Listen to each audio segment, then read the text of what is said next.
Convention on the Recognition and Enforcement of Foreign Arbitral Awards, done at New York on 10 June 1958, entry into force, 7 June 1959.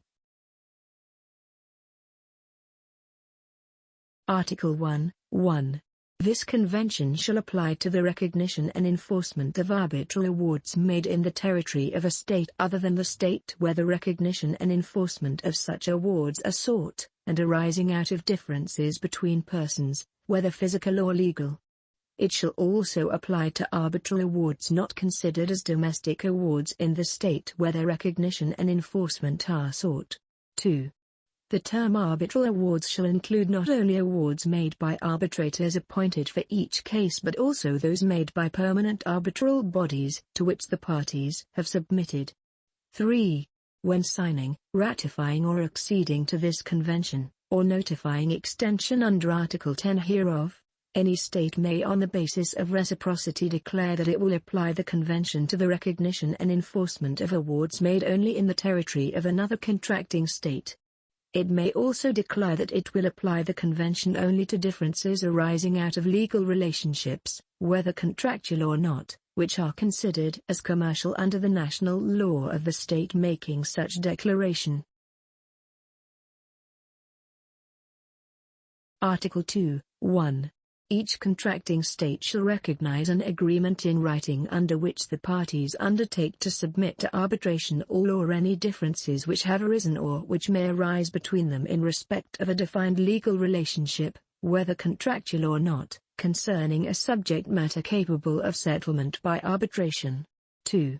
The term agreement in writing shall include an arbitral clause in a contract or an arbitration agreement, signed by the parties or contained in an exchange of letters or telegrams. 3.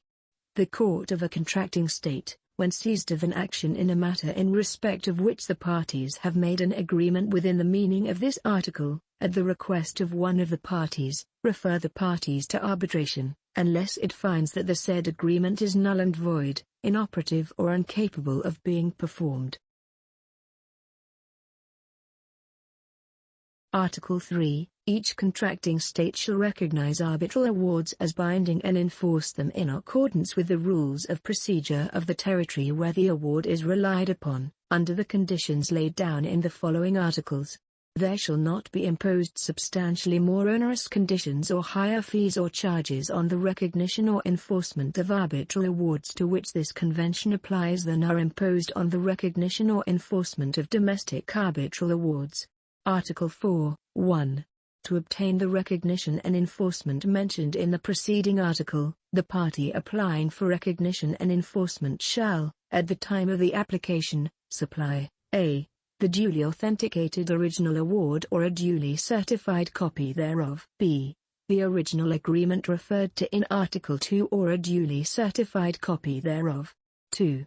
If the said award or agreement is not made in an official language of the country in which the award is relied upon, the party applying for recognition and enforcement of the award shall produce a translation of these documents into such language. The translation shall be certified by an official or sworn translator or by a diplomatic or consular agent. Article V.1. Recognition and enforcement of the award may be refused, at the request of the party against whom it is invoked, only if that party furnishes to the competent authority where the recognition and enforcement is sought, prove that, a. the parties to the agreement referred to in Article 2 were, under the law applicable to them, under some incapacity, or the said agreement is not valid under the law to which the parties have subjected it or, failing any indication thereon, under the law of the country where the award was made, or, b. the party against whom the award is invoked was not given proper notice of the appointment of the arbitrator or of the arbitration proceedings or was otherwise unable to present his case, or, c. the award deals with a difference not contemplated by or not falling within the terms of the submission to arbitration, or it contains decisions on matters beyond the scope of the submission to arbitration, provided that If the decisions on matters submitted to arbitration can be separated from those not so submitted, that part of the award which contains decisions on matters submitted to arbitration may be recognized and enforced, or d. the composition of the arbitral authority or the arbitral procedure was not in accordance with the agreement of the parties, or, failing such agreement, was not in accordance with the law of the country where the arbitration took place, or e. the award has not yet become binding on the parties, or has been set aside or suspended by a competent authority of the country in which, or under the law of which, that award was made. 2. Recognition and enforcement of an arbitral award may also be refused if the competent authority in the country where recognition and enforcement is sought finds that, a. the subject matter of the difference is not capable of settlement by arbitration under the law of that country, or b. the recognition or enforcement of the award would be contrary to the public policy of that country. Article V. If an application for the setting aside or suspension of the award has been made to a competent authority referred to in Article V, 1, e, the authority before which the award is sought to be relied upon may, if it considers it proper, adjourn the decision on the enforcement of the award and may also, on the application of the party claiming enforcement of the award, order the other party to give suitable security. Article 7, 1. The provisions of the present convention shall not affect the validity of multilateral or bilateral agreements concerning the recognition and enforcement of arbitral awards entered into by the contracting states, nor deprive any interested party of any right he may have to avail himself of an arbitral award in the manner and to the extent allowed by the law or the treaties of the country where such award is sought to be relied upon. 2. The Geneva Protocol on Arbitration Clauses of 1923 and the Geneva Convention on the Execution of Foreign Arbitral Awards of 1927 shall cease to have effect between contracting states on their becoming bound and to the extent that they become bound by this convention. Article 8, 1. This convention shall be open until the 31st of December 1958 for signature on behalf of any member of the United Nations and also on behalf of any other state which is or hereafter becomes a member of any specialized agency of the United Nations, or which is or hereafter becomes a party to the statute of the International Court of Justice, or any other state to which an invitation has been addressed by the General Assembly of the United Nations. 2. This convention shall be ratified and the instrument of ratification shall be deposited with the Secretary-General of the United Nations. Article 9, 1. This convention shall be open for accession to all states referred to in Article 8. 2. Accession shall be effected by the deposit of an instrument of accession with the Secretary-General of the United Nations. Article X, 1. Any state may, at the time of signature, ratification or accession, declare that this convention shall extend to all or any of the territories for the international relations of which it is responsible. Such a declaration shall take effect when the convention enters into force for the state concerned. 2. At any time thereafter any such extension shall be made by notification addressed to the Secretary-General of the United Nations and shall take effect as from the 90th day after the day of receipt by the Secretary-General of the United Nations of this notification, or as from the date of entry into force of the convention for the state concerned, whichever is the later. 3. With respect to those territories to which this convention is not extended at the time of signature, ratification or accession, each state concerned shall consider the possibility of taking the necessary steps in order to extend the application of this convention to such territories, subject, where necessary for constitutional reasons, to the consent of the governments of such territories.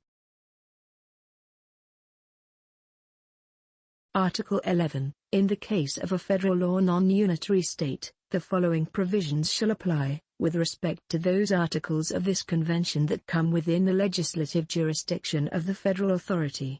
The obligations of the federal government shall to this extent be the same as those of contracting states which are not federal states. b. with respect to those articles of this convention that come within the legislative jurisdiction of constituent states or provinces which are not, under the constitutional system of the Federation, bound to take legislative action, the federal government shall bring such articles with a favorable recommendation to the notice of the appropriate authorities of constituent states or provinces at the earliest possible moment. C. A federal state party to this convention shall, at the request of any other contracting state transmitted through the Secretary-General of the United Nations, supply a statement of the law and practice of the Federation and its constituent units in regard to any particular provision of this convention, showing the extent to which effect has been given to that provision by legislative or other action.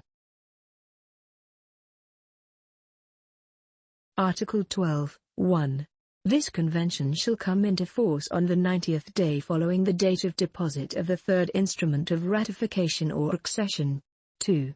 For each state ratifying or acceding to this convention after the deposit of the third instrument of ratification or accession, this convention shall enter into force on the 90th day after deposit by such state of its instrument of ratification or accession.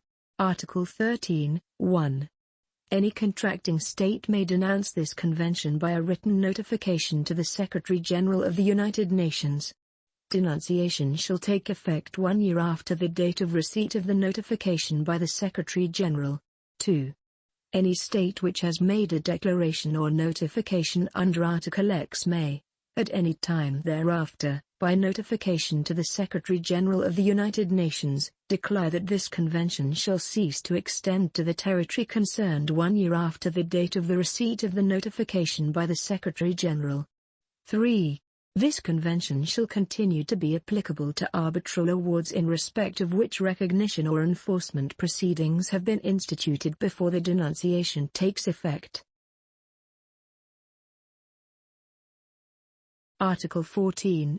A contracting state shall not be entitled to avail itself of the present convention against other contracting states except to the extent that it is itself bound to apply the convention. Article 15. The Secretary-General of the United Nations shall notify the states contemplated in Article 8 of the following: a. Signatures and ratifications in accordance with Article 8, b. Accessions in accordance with Article 9, c. Declarations and notifications under Articles 1, 10 and 11, d. The date upon which this convention enters into force in accordance with Article 12, e. Denunciations and notifications in accordance with Article 13. Article 16, 1. This convention, of which the Chinese, English, French, Russian and Spanish texts shall be equally authentic, shall be deposited in the archives of the United Nations. 2. The Secretary-General of the United Nations shall transmit a certified copy of this convention to the states contemplated in Article 8.